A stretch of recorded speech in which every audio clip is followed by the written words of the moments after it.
Welcome, fellow chess enthusiasts, to an insightful voyage into the depths of the classical line of the Catalan opening. The Catalan has held its esteemed position in the history of chess for its rich blend of closed and open game ideas, resulting in games teeming with strategic depth and dynamism. Today, we will delve into a full 49-move game, dissecting each move, understanding the underlying motifs, and grasping the intricacies of this profound opening and its subsequent journey through the middle and endgame. 1. d4. Knight f6. White immediately stakes a claim in the center with d4. Black responds with the classic knight f6, defending the e4 square and paving the way for potential pawn central breaks with d5 or e6. 2. c4. e6. White expands on the queen side with c4, adding pressure to the d5 square. Black's e6 not only defends the d5 pawn advance, but also sets the stage for the development of the queen's bishop. 3. g3, d5.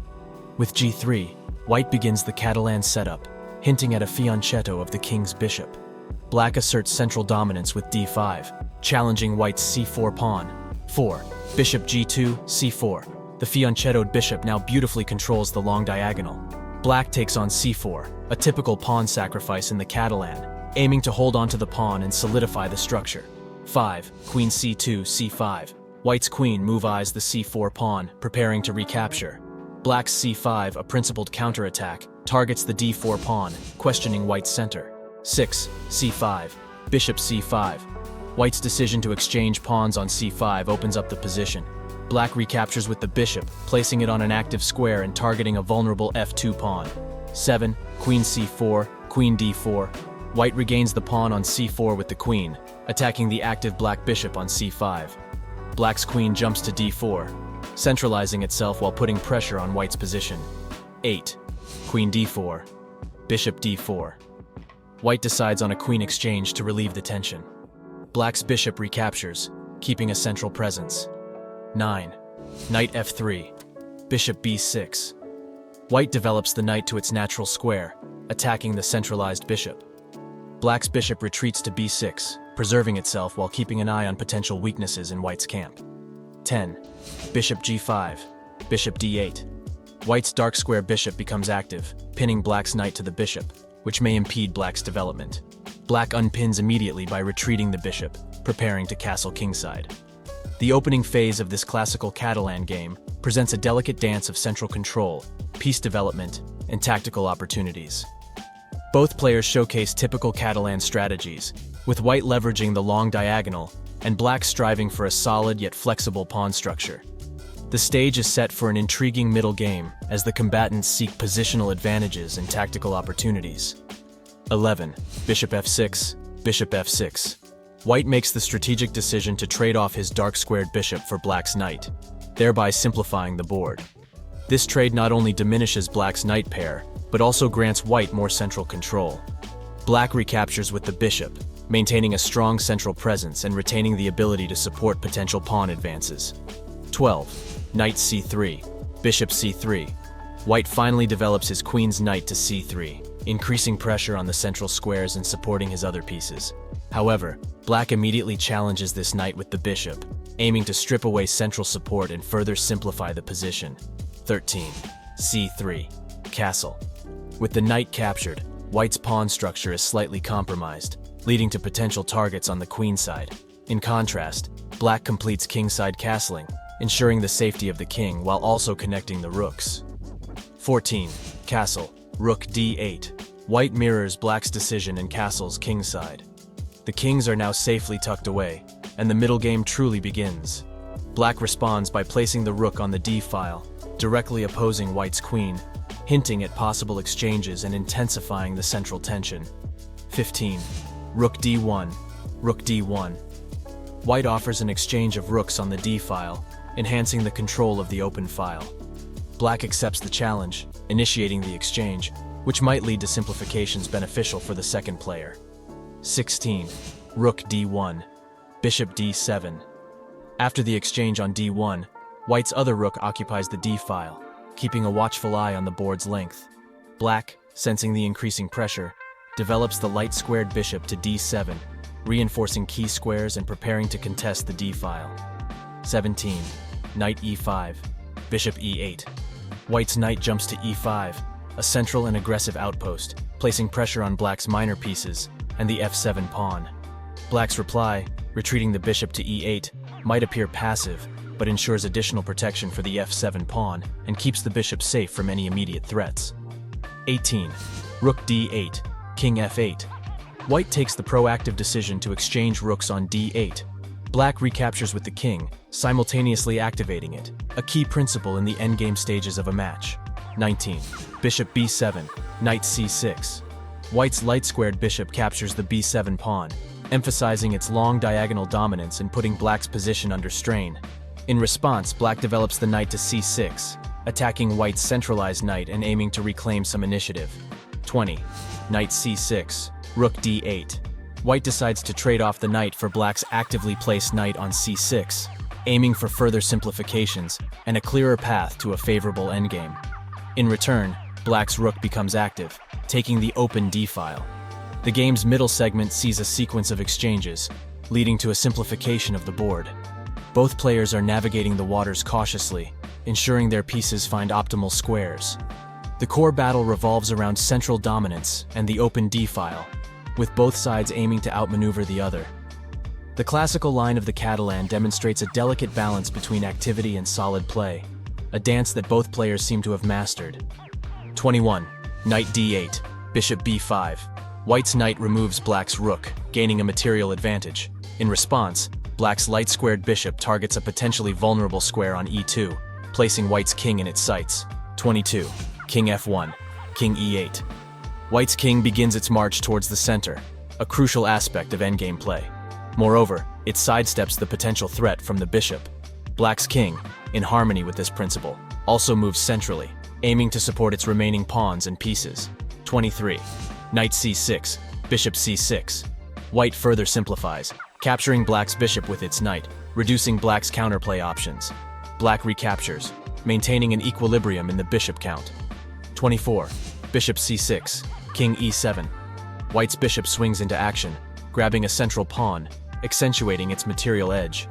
Black's king continues its journey, staying involved in the thick of the action and looking to confront white's centralized bishop. 25. e4, king d6.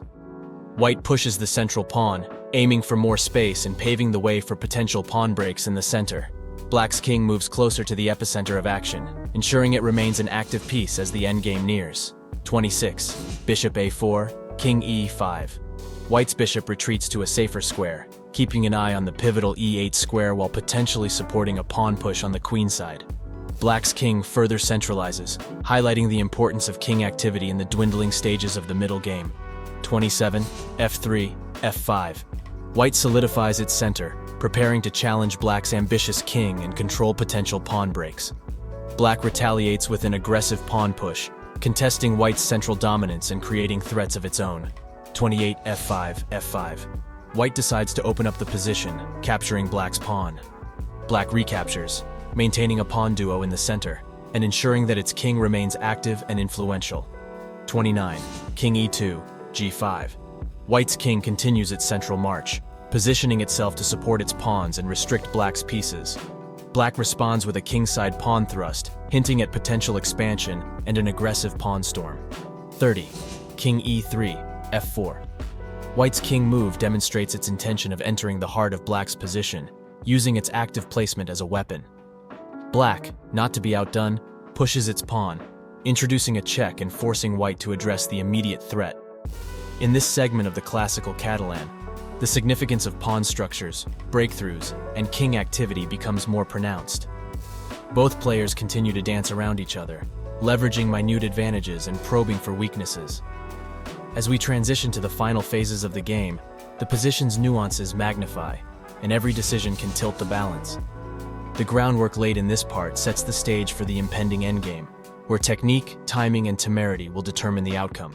31. f4, f4. The position undergoes another transformation as white captures on f4. Black immediately recaptures, maintaining a pawn presence on the fourth rank. This pawn might seem small, but in endgames, every pawn can become a potential queen. 32. King d3, h5. White's king maneuvers itself closer to the queen side with intentions clear, to support its pawns and prevent black's counterplay. Black's pawn push on the king side signifies the ambition to create a passed pawn and generate threats of its own. 33. h4, a5. White solidifies the king side, blocking black's pawn and asserting control over the g5 square. Black, in response, advances the a-pawn, aiming to create weaknesses on the queen side and distract white's king. 34. a3, king d5. White's pawn move provides stability to its structure and potentially prepares for a future b4 push. Black's king centralizes even more, positioning itself as a force to be reckoned with, both defending and attacking. 35. c4, king c5. White's pawn push challenges black's dominant king, trying to pry it away from its powerful post. Black's king retreats but remains actively placed, keeping tabs on the queenside pawns. 36. Bishop d7, king b6. White's bishop maneuvers itself to a more active diagonal. Black's king relocates itself, potentially eyeing the a-pawn and aiming to generate counterplay. 37. a4, king c5. White's a-pawn advances, fixing black's a5 pawn and preparing to create a passed pawn on the queen side. The black king, understanding the impending threats, hurries back, seeking to neutralize white's intentions. 38. Bishop e8, king d6. White's bishop repositions itself again, maintaining control over the crucial f7 square and restricting black's pawn advances. Black's king, forever the active participant, re-centralizes, ensuring it's ready for the skirmishes ahead. 39. Bishop h5, king e5. White's bishop captures the h5 pawn, highlighting the importance of pawn play in endgames. Every pawn capture inches a player closer to victory. Black's king, undeterred, continues its active journey, looking to challenge white's central pawns. 40. Bishop e8, king f6. The bishop retreats, now looking to control the e8-h5 diagonal and potentially aid in the queenside pawn advances. Black's king, always on the move, shifts to a more defensive posture, guarding against any immediate threats. This segment beautifully illustrates the dance of the kings. Their activity and positioning play a crucial role in the endgame phase. While material balance is maintained, the subtleties of pawn play and piece activity weave a narrative of complex decisions and intricate plans. The game, while simple on the surface, harbors depths of strategy that will undoubtedly continue to unfold as we approach the climax in the subsequent phases. 41. h5, king g5.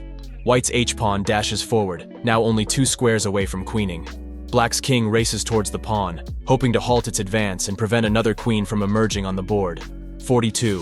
c5, king f6. White's c-pawn begins its own journey toward promotion, signaling white's dual threats on opposite flanks. Black's king is forced to retreat, torn between managing threats on both wings. 43. h6, king g5. White's h-pawn continues its relentless march, exerting immense pressure on black. The black king, despite its earlier activity, finds itself on the defensive, trying desperately to fend off the avalanche of threats. 44. h7, king h6. White's pawn is now tantalizingly close to queening, and the imminent threat of a new queen casts a shadow over black's position.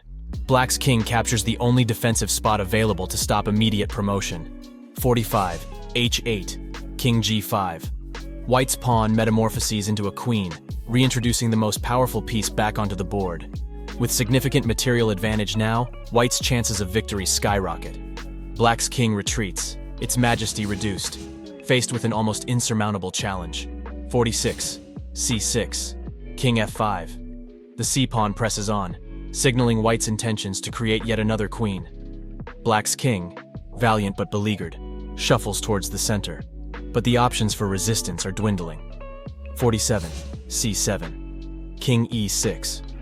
White's pawn is on the brink of promotion, and the threat of a second new queen becomes almost palpable.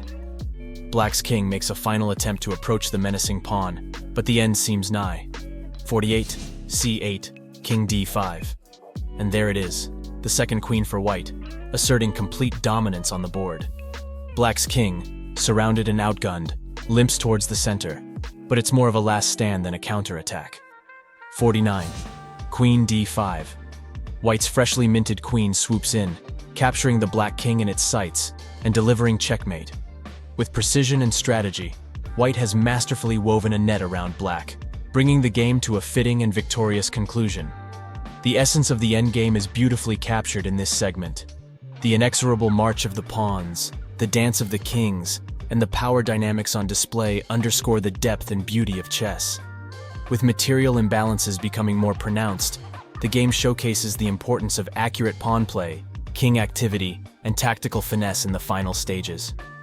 The crescendo builds up to a resounding checkmate, a testament to relentless pressure and strategic brilliance. The classical line of the Catalan opening we've just dissected is a veritable symphony of strategic depth and tactical nuance. From the initial pawn sacrifices to gain activity, to the ballet of the pieces in the middle game, and finally to the relentless march of the pawns in the endgame, this game encapsulates the richness of chess. The Catalan itself is renowned for its flexibility and strategic richness. This game underscored its classic motifs: the power of an active bishop on the long diagonal, the importance of central control and the dynamism of pawn play, the delicate balance between material and activity, a recurring theme where the initiative can compensate for material deficits, and of course the endgame artistry, where pawn structures, passed pawns, and active kings dominate the landscape. Every game of chess tells a story, and our deep dive into this Catalan encounter was no exception. Both players showcased their intentions, plans, and counterplans, resulting in a vibrant contest of wills. The victory, in the end, was a product of persistent pressure, precise calculation, and the seizing of opportunities. As we continue our journey through the vast ocean of chess openings, it's essential to remember that each game, each variation, offers unique lessons. The Catalan, with its blend of strategy and tactics, is a perfect reminder of why chess remains an endlessly fascinating game.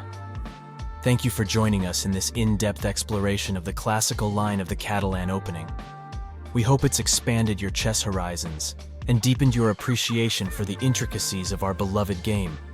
Keep the chess flame burning, seek out new challenges, and always strive to elevate your game. Until next time, happy chessing, and may your games be as enthralling as the one we've just experienced.